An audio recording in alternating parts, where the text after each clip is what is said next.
And there were these other guys, the blue collar guys, the guys who push the things around, the guys at the gate, etc., drivers, etc. And all those guys had rental houses, rental things, this Musika everywhere.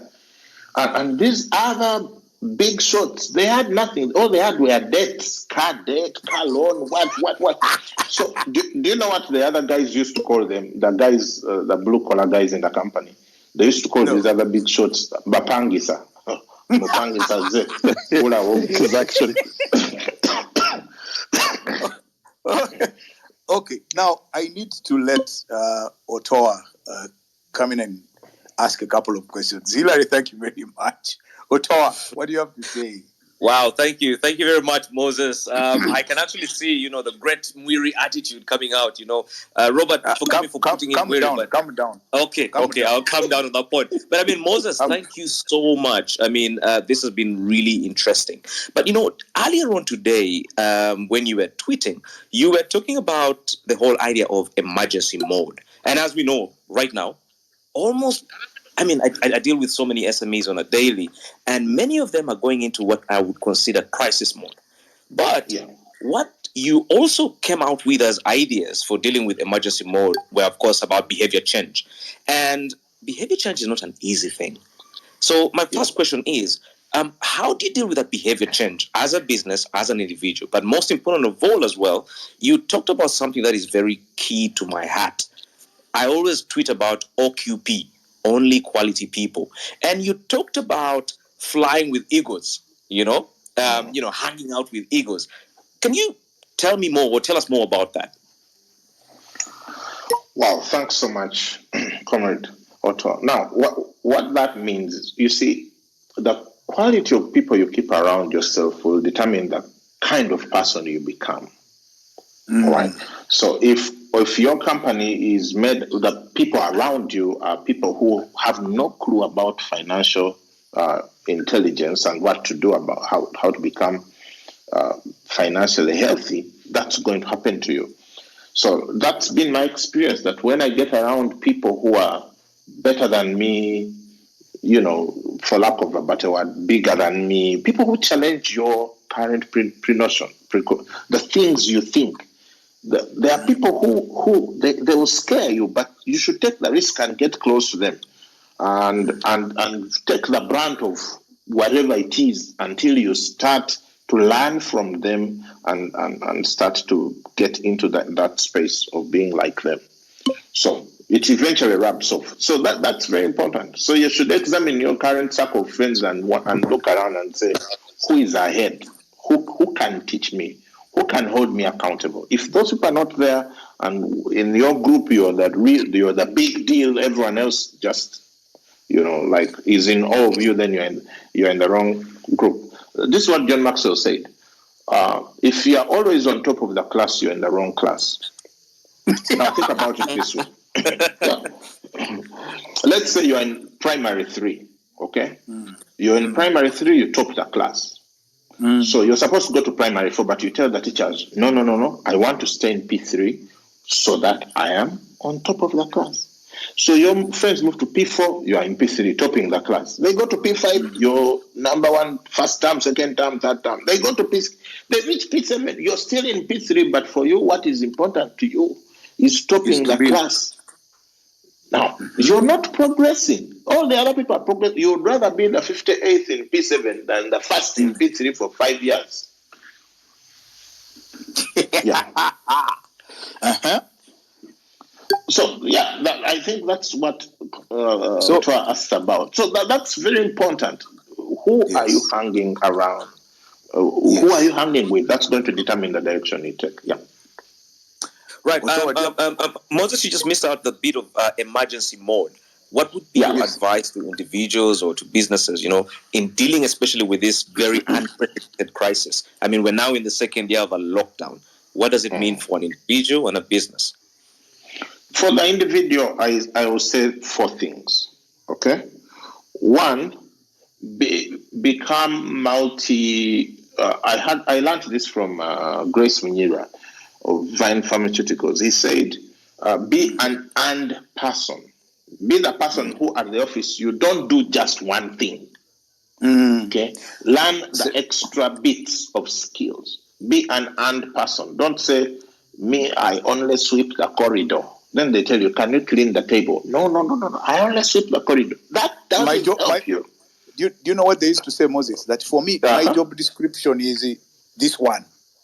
Anything outside my job description, I don't want. Now, those are the people who are being fired right now. Be an earned person. Know something extra within that business. Be that person who knows how this works, how that works. Then it becomes very hard for people to get rid of you when they are laying off people. Secondly, become a quicker person. I find that in Uganda, slothfulness seems to be like a national disease. Like everyone is trying to do whatever they are trying to do as slowly as possible without being fired. You know, everything. We walk slowly, drive slowly, type slowly. I don't know. So in our environment, if you are the person who can move even just a little bit quicker than everyone else, you're already at an advantage. Because people do things slowly. So be that person who anticipates what is needed, and when you are given an assignment, start turning it in 70% of the time you've been using. That puts you at an advantage. So move quicker. The third thing is become a leader. Now, what do I mean? Become a leader means that, let's say, Kabishenga is our boss. Okay, he's even on this Twitter space. He can throw us out. Hey! Let's say he has power. Let's say he has a team of 10. It's 10 of us who are directly reporting to him. To become a leader means you start anticipating, when does Kabishenga need this report from all of us? And so you start working with your colleagues. You know, it's leading across. It's very different kind of leadership where you're not their boss. To help Kabishenga get whatever he needs even quicker, and start anticipating and asking him, oh, by the way, this other assignment you gave us, I've already talked to my colleagues. I think here is the report. Is there anything else you want us to do? Do you want us to improve it? So that's how you become a leader.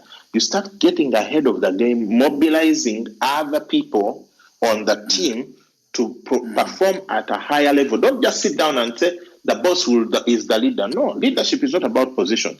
Leadership is about responsibility. When you become the person who's taking responsibility on the team and being responsible for the team's high performance, even if you're just colleagues, you've become a leader. It's not easy to let go of you. Yeah. So, Moses, I want to send you with a message. I want to send you to that man of Vine. What did you say his name is again? Grace Mnyira. Yes, I have heard that he is also very resourceful and can help us on this mentoring. Can you talk to him for us to see if he can allow to do something like this? I am going to talk to him for us. Now you see, Yes. I'm also one of us. But it is our responsibility, all of us together. Now, why are you? I'm going to talk to Grace. Please do, and we will be very happy to. There are still many days until 30th of July. We need as many great minds to help our people come out as possible. I now want to allow the public to speak, and people have their questions. I'll start with Nerima. Nerima, can you tell us what you want to ask Mukisa? Nerima, are you there? Check your mic. By the way, guys, if you're asking to speak, please check your... Oh, I think we may have lost her. Let me see if I can get... let's see who I can get now. Because all of you have asked to speak.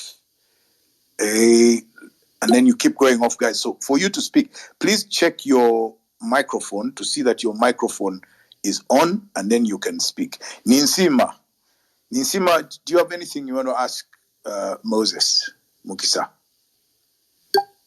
Ninsima Agatha. Check your mic and let's hear you speak. Okay, guys, also you want to check your, I learned a new word today, your data. Can you check that you have enough data to actually engage? Let me try and see if Florence Mutiaba, can we hear you?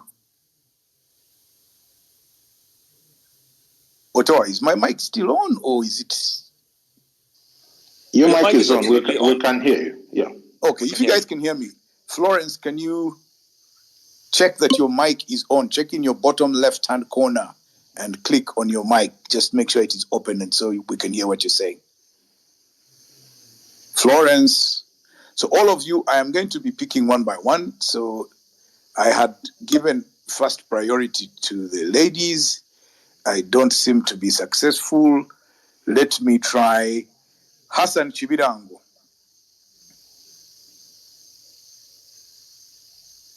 Hassan Chibirango.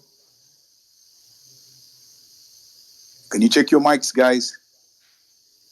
Hassan, can you try talking? Yes, can you hear me? Very loud.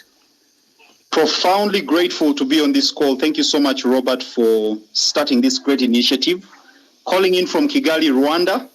Delighted for today's guest. Yeah, there's a couple of us actually down here. We are really edified by tonight's conversation. My question is around investment groups. I've been mobilizing a few friends for a few years here in Kigali around investment groups, and most of them work rudimentarily. We don't have structures, and the runway usually is about 3 years, the lifespan of investment clubs. People get fatigued. How can Mr. Mukisa help us in advising around structuring, legalizing these investment clubs so that they can be a longer term dividend? Thank you. Okay, great. Moses, do you want to take that on? Oh, I can. I hope I'm on. Yeah, we can hear you very loud. So investment clubs, I've been learning quite a bit about investment clubs. One, it helps, especially if you are not a huge circle. If you're just an investment club of friends, it helps to focus on a specific investment or for a specific time. Right. So you say, we are going to build an apartment complex in Chira in 4 years. Right. Okay. And then you work backwards and say, so how much money do we need to do that? And then you work out how much do we need to put together per month. And so when you look at yourself and say, do we have that money or do we need to bring in more people? And then you work towards that target within the time. You finish the apartment. By the time you're done, everyone knows what percentage of that apartment block they own. And then you can either use the same club to go on to another project or close it and even start another one, because many people don't have long-term discipline. Some people can be disciplined for only 7 months. Afterwards, they stop putting in their money. So you don't want to be stuck with them. You don't want to sign papers that say until death us do part. That's only marriage. So make sure you have a specific investment for a specific time, which shouldn't be more than 5 years for an investment club. Beyond that, you're looking at a much more complex sort of organization that doesn't work like an investment club. Right. Esther L. What do you have to say, Esther?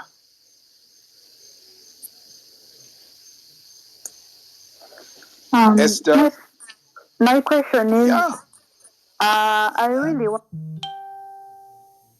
during this COVID period, but I'm a bit scared. Is it possible for someone to set up a business during this pandemic and still become successful?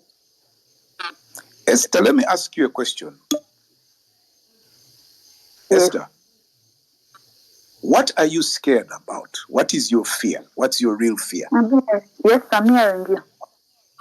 I'm saying, what is the fear you have about starting the business? What's the nature of the fear? My natural fear is, will the business work out? Will I under profits? Will I get customers? Because people are not really earning as much as they used to before the pandemic started. So my worry is, will I get the customers? That's my main worry, because the business succeeds because of the customers you have. Okay, Moses.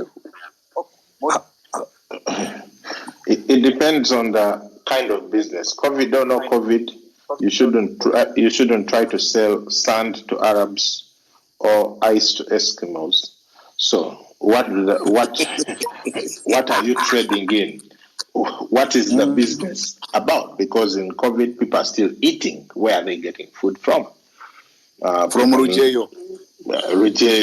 People need medicine. So there are things that people can't suspend just because there is COVID. If you're in transport business, maybe things have changed a bit. You need a pickup, not a kamunye.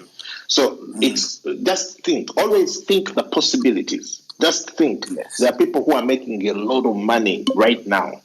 So don't think the obstacle. Think the possibility. And Right. get some counsel from other people who are doing other things, and then go ahead with it. Great. Fiona Sozi. Hi, thank you. Moses, Yes. nice hearing from you. I hope I'm loud and clear. Yes. Yeah. Okay, Moses, you mentioned something about percentages, and it reminded me of the 5 J's principle.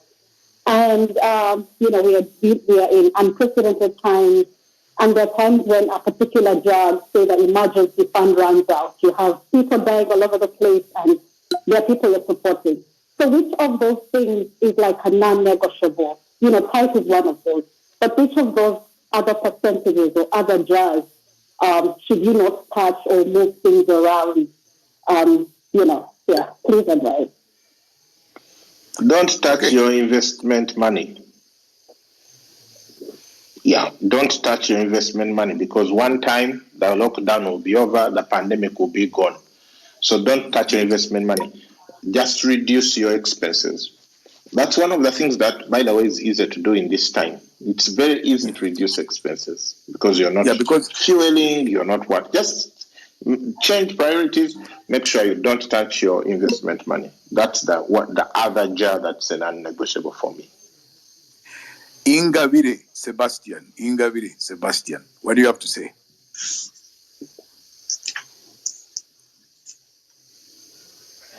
Sebastian Ingabire, can you tell us? But I can't hear. For us, we can hear you very loud. Continue to speak. Moses, thank.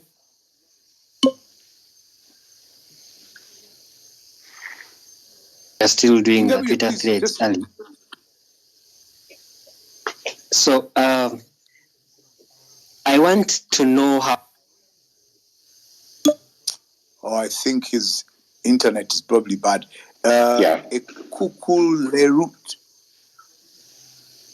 Ekukulerut. I think that's if I'm getting your name. Can you speak?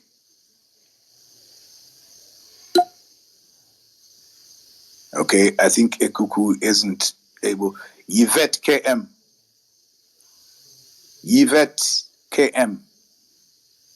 Do you have a question for Moses? Yvette, please speak.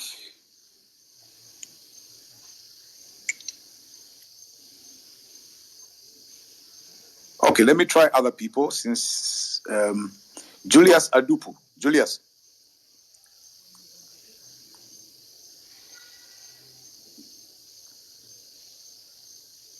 Okay. Yvette, are you able to speak now? How about Geoff Opio? Yes, thank you so much, Robert, and thank you so much, Moses. Is this Geoff? Yeah, it's Geoff speaking. Yeah, I'm quite fast. I just take the opportunity immediately. Now, two things. Yeah, you just see it. Two things here. One thing I need to really understand is whether we look at personal finance and all these issues from the perspective as a science or an art. Because many times when you're looking at it, there are certain things where certain guys will give you formulas and all that, and I believe it's more of an art than a science. The other thing that I wanted to bring up was when we're talking about these things of how to build investments and all that, quite a number of young people actually looking at the investments and how quite a number of the elderly, like the guys in the 50s, 60s, have actually invested and made some money. But most of the time, this money is made out of things which I would say deals in quotations. You know what I mean by saying deals in quotations. So they're sort of like many get inspired. Many of the young people get inspired and look at these guys as this is the best way and the quickest way to make money, by going through all those deals and shady things to be able to make money, because that's how it looks like. That's how the system looks like here in Uganda. We've had cases where I will not mention them, where guys come are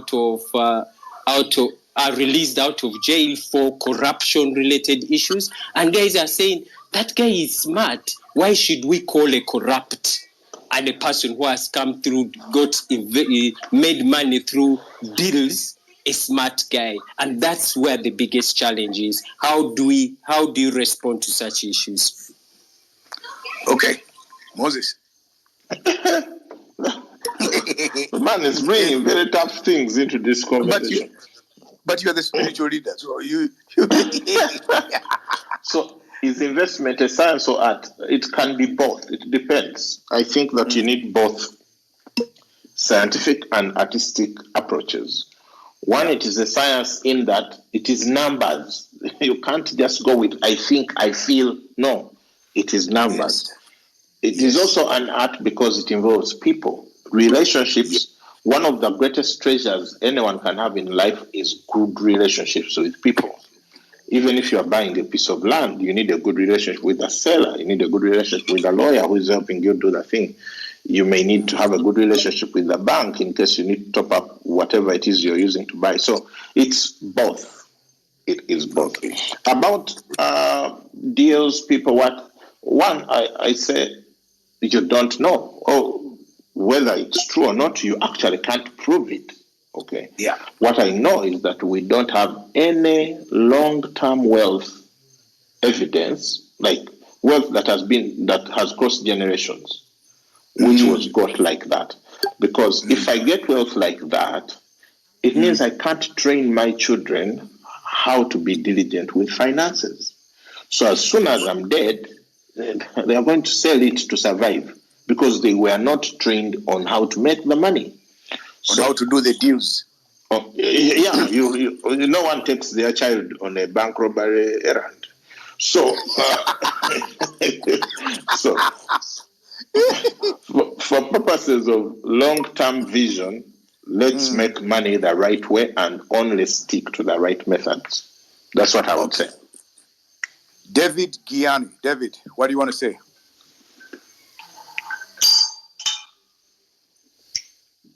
David? Okay, we can't seem to hear from David. Kamikaze. Oh. Kamikaze, Nunu, what do you have to say? Hi, I hope everyone can hear me. Yes, we do. Okay, Moses, thank you very much for being a part of today's conversation. It's very enlightening, and it's also very enlightening to have someone who's a JMTer. So it's so nice to hear from the other side, or have someone on the same side as you. Anyway, so in terms of personal finance, as John Maxwell said, a budget is telling your money where to go instead of wondering where it went. Now, normally people have this thing of have a budget, know where your money is going, your expenditure, your savings, So my question is that discipline of having a budget. January, February, March, it's quite difficult. You find yourself around May, you've gone off track, then you come back again. So, what's the best way forward in terms of managing your budget, in terms of personal finance, and, keeping that consistency? Thank you, Moses. Thanks so much, Kamikaze. What I would say is most people struggle with a detailed budget because it's hard to carry it on for a long time. So they don't succeed. What I would advise you to do is use a simple money management system. So like when I learned all this information, what I started doing, my wife and I would come up with a simple money management system where we would give 10% of our income to the church. We would save 20% to invest. We would give 10% to other causes and would spend 60%. So we knew that regardless of what's going on, the only money we had to spend was that 60%. And once you've created those boundaries, then you start negotiating within the 60% when you have already taken off all the other money. So that's so much easier than, onions this much, tomato this much. Also, after some time, you realize that some expenses, you can predict them. Like you know weekly how much you spend on groceries at your home. You know how much your power bill is a month, the range, or water bill. So those are easier to deal with. So you just need to have a framework as opposed to having very close-knit detail. Well, if you are an accountant or you are given to that kind of detail, that can help you, but I haven't found it helpful. So I find that using a simple money management system is much more helpful than trying to do a budget and then you end up not sticking with it. Okay, there is someone I want to give the last question, and if she is who I think she is, then I must allow her, otherwise there will be no life after death for me. Agnes Lamialo. Hey. Yes, thank you so much. Can everyone hear me? Yes. Yes, my question is about saving. I've had scenarios whereby someone is like, don't save money to a bank, whereby you don't get maybe some benefits or profits. It's like you're wasting time. Maybe you should save through an organization or a company shares so that you can benefit somehow. So how can someone go about that? Because someone discourages just saving, putting money in the bank, and it is just sitting there. So how can someone go about that? Thank you. Moses, now you answer. What I would say is always think both. Always think both. If you just put the money in the bank and you accumulate it there, it will lose value. Yep. But for you to take advantage of investment opportunities when they come, you need to have savings. Okay? So my friends and I, we hold each other accountable because we save weekly. So you're saving some money weekly in the bank, and then an opportunity to buy a piece of land which will gain value comes. You have some money to start with. Or you want to put some money in unit trust funds. You have some money to put. Or you need to transfer some money to an investment club. You have some money.